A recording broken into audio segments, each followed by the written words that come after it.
to stay every single day. Yeah.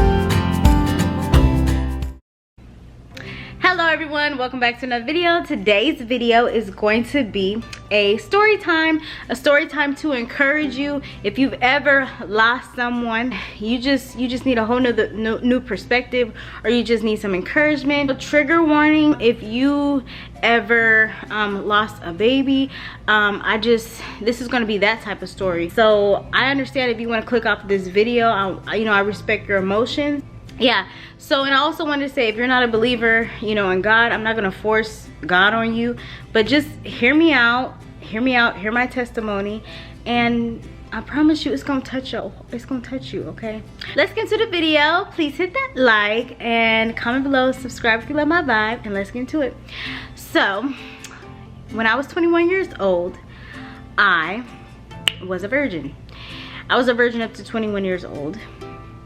I remember I had bought my first car. I had got this settlement. I bought my first car, and that day I ended up meeting up with a guy that I met on POF. If y'all don't know what POF is, it's a dating app basically. So I met a guy on a dating app, and I went to go meet him right after I got my car. And so we met, we hit it off, and we, were together every day from there. He started to stay the night over my cousin's house, because that's where I was staying. And you know what comes with that when you're sleeping in the same bed with somebody? Yes, I ended up losing my B card. So I ended up losing my B card, and I noticed that ever since I had lost the B card, I started to just have this unhealthy attachment. You know what I'm saying? I don't know if y'all know what soul ties are, but I'm gonna put a link below to better explain it.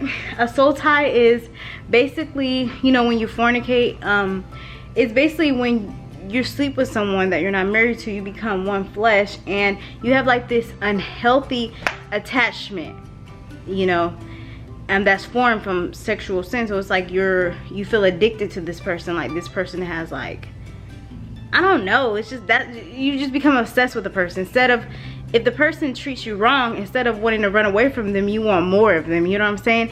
And that was what that's what was wrong with me, So I'm sure many of you could probably relate. But anyways, back to the story, okay? So there was just so many signs that I shouldn't have been with this person, but I just, carried on, because I just, this was my first, it was my real first boyfriend, and I just felt like, okay, like, this is gonna be husband, this is gonna be like, we're gonna have kids, we're gonna have a family. So I just noticed just unhealthy things. And plus he was like, he wanted to be a rapper. So what comes with a rapper lifestyle: the women, the clubs, the club appearances, the cool ego and stuff like that. And that made a huge, like, this is just bad. It just didn't help the relationship at all. So I remember we had planned to have a kid or whatever, before we got married, and we planned to get married. So I ended up getting pregnant, and after I ended up getting pregnant, we ended up moving with his family. And when we moved with his family, I just noticed everything just started to go downhill. Man, it started to go downhill, y'all. I was pregnant, so he would use my car to go to work, but I just remember just him not texting back, him not answering the phone, me finding a shirt in my car, him lying. I remember there was one time where he was getting ready at 10-11 o'clock at night, and I'm like, and he was putting on cologne, a gold watch, and I'm like, where are you going? And he was like, I'm going on a job, going to a job barbecue, my job is picking me up. And I said, that's weird, you going at 10-11 o'clock at night? And he's, sorry, my camera died. Ooh, died. So he's like, yeah, I'm going. So then he heads out the bedroom door. I head out behind him, and he opens the front door. I see a silver car in the street, like parked way over there, like far back. So something didn't sit right in my spirit. So I was like, who is that, and why are they parked so far in the street? So I tried to kind of go out there. He kind of took his arm and kind of like so I couldn't get up the stairs. And I was like, oh, I know what this is. So days go on, days pass, days go on, and I noticed that he's not answering calls, he's not answering texts. I remember there was a day where I was cramping really bad, and I was like, oh my god, I had to go to the ER. And I remember when me and him, we had went to the ER. I was pregnant, remember I was pregnant. We went to the ER. I ended up losing the baby in the hospital, and I remember it was just very tragic. Like I heard the baby drop in the toilet. There was blood everywhere. Like, it was just tragic, because I really felt like, dang, I wanted a family. I really felt like this. I was just like, God, why? Like, why am I going through this, you know?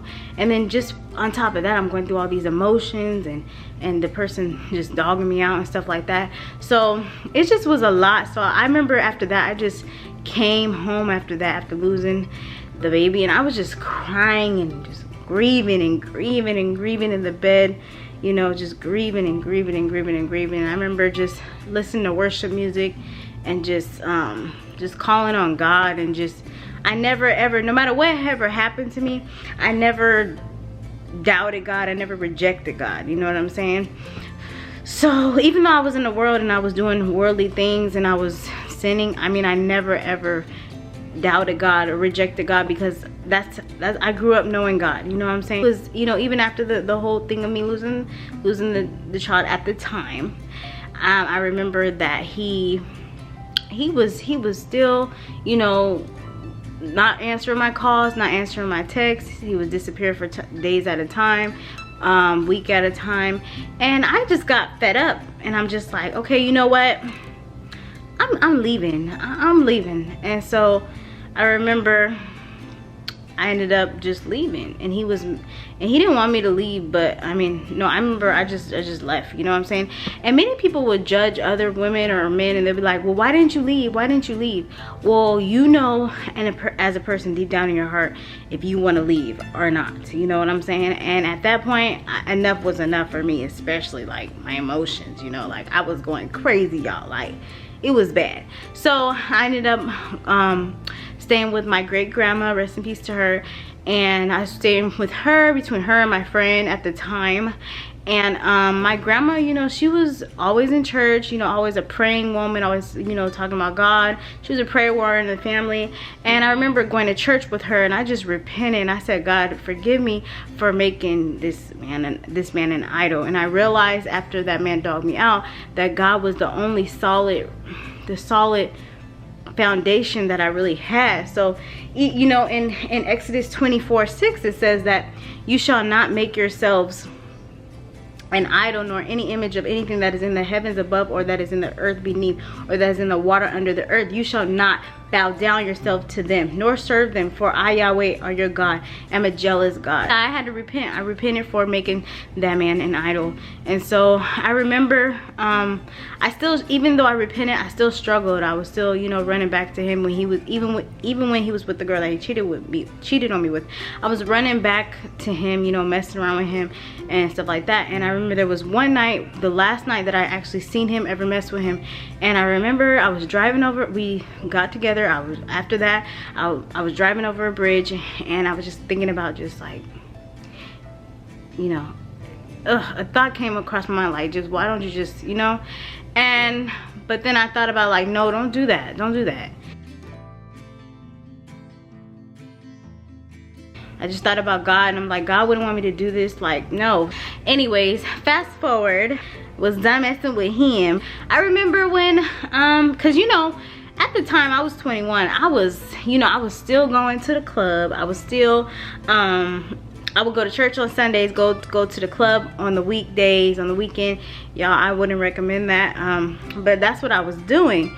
And I remember one day at the club when I went with my friends, I ended up, me and my friend went to the club, and I was just standing there, and I see this cute Puerto Rican guy just standing there. And so I told my friend, I'm like, oh, he's cute. And she's like, I don't know, he alright. So I was like, whatever, I think he's cute. So I was just like, wow, it's like the whole room stopped when I looked at him. So anyways, I didn't say nothing to him because I'm not a chaser. So anyways, I went to go dance. I was dancing with this other guy. I see the same Puerto Rican guy like walk past. So I just kind of pushed the other guy that I was dancing with to the side. And I ended up dancing. And I ended up, because I knew the Puerto Rican guy, he was trying to be real slick. He was like, he kind of like looked at me like, and I looked at him, and then, you know, me and him start dancing. So we exchanged phone numbers, and a week later, he didn't have the nerve to call me a week later. And he was like, hey, you know, let's meet up. So we went on a date, we hit it off. And it's crazy because before all this even happened, it's crazy because my grandma told me, even before I met this guy, my grandma told me that my husband was on the way, and I was just like, I don't know about that, because it was just crazy. Like, yeah, me and this Puerto Rican guy, we ended up spending every single day together. Okay, we spent every single day together. He was in the army. I used to, you know, we used to just do every single thing together. Like, we had just this deep connection. It wasn't like we just had this deep connection. Like, we was like best friends, like just every day together. Like, and he ended up taking me to meet his family 2 months after meeting me, and you know, we really hit it off. Me and, you know, loved his family, the family loved me, and you know, we ended up getting married because God told him to marry me, and he really loved, you know, we loved each other. So we ended up getting married 6 months later, and he's now my husband. And we ended up having our son a year later, and we live in beautiful Florida. We ended up moving to beautiful Florida. It's like we gave our life to God, we got saved, and it's like I just feel so highly favored, highly blessed. I feel like everything that I thought I lost when I was 21, literally the year after that horrible breakup, God restored everything that I thought I had lost. My life, I could never had imagined this plan for myself. Like, me in Florida, like, so now we're pregnant with baby number 2, and it's crazy. Like, we're really pregnant with baby number 2. And yeah, so I just want to let you guys know, like, if you've ever experienced loss on anything, you know, just know that God will restore and redeem. God is no respecter of person. So, you know, what he will do for somebody else, he will do the same for you. So, you know, if you ever lost a loved one, just, you know, read the story of Job. How Job, you know, Job was one of the richest men on the east, like, and he lost everything. And you know, he obeyed God, he was good to God, but you know, God allowed him to be tempted and to lose everything. And no matter what happened, Job did not curse God, and God ended up restoring everything that Job lost. After passing the test, he restored everything that Job lost, like triple times fold. Like, Job's family had died, but God restored him to have, you know, another beautiful family, and you know, just even more than what he lost. Like, he had just triple, quadruple than what he lost. So I'm just saying, like, if you feel like it's the end because you lost someone or lost anything or anyone or a child, just know that all things work together for the good of those who love the Lord, you guys. And just stay encouraged, you know. And I just felt like on my channel, like, my name is Encouraged by Ashley. Like, and I really need to trademark that, but I just feel like this is why not do this testimony? I mean, I'm showing my pregnancy journey, I've showed my TTC journey.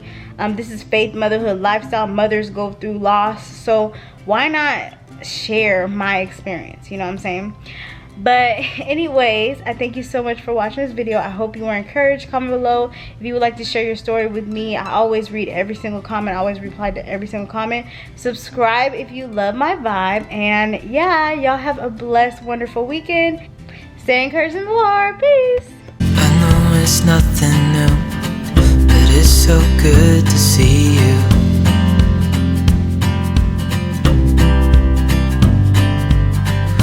Do this every day, and I'm still so amazed by you.